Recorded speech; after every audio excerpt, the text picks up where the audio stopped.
বিশেষ প্রতিবেদন রামিসা হত্যা মামলার ঐতিহাসিক রায়। আসসালামু আলাইকুম। সোনার বাংলা নিউজ টিভির বিশেষ বুলেটিনে আপনাদের স্বাগত। আমি নুসরাত। আজ দেশের অন্যতম আলোচিত শিশু ধর্ষণ ও হত্যা মামলার রায় ঘোষণা করেছেন আদালত।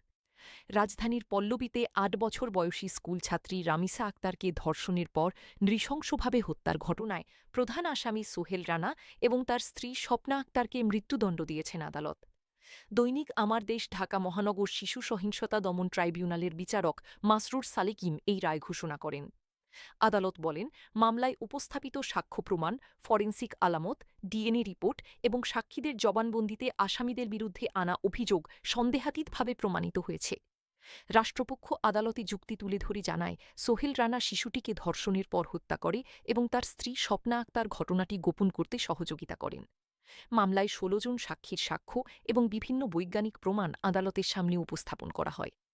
মাত্র ২০ দিনের মধ্যে তদন্ত, অভিযোগপত্র দাখিল, সাক্ষ্য গ্রহণ ও রায় ঘোষণার মাধ্যমে এই মামলাটি বাংলাদেশের বিচার বিভাগের দ্রুততম বিচার সম্পন্ন হওয়া অন্যতম আলোচিত মামলায় পরিণত হয়েছে।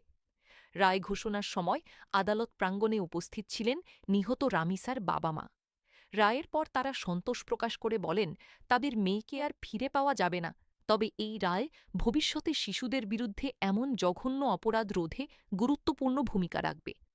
উল্লেখ্য, গত ১৯শে মে রাজধানীর পল্লবীতে দ্বিতীয় শ্রেণীর ছাত্রী রামিসা আক্তারকে কৌশলে বাসায় নিয়ে গিয়ে ধর্ষণের পর হত্যা করা হয়।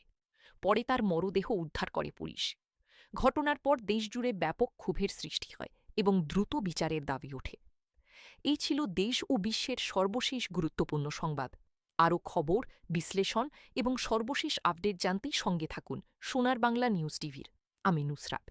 সবাই ভালো থাকুন, সুস্থ থাকুন। আল্লাহ হাফিজ।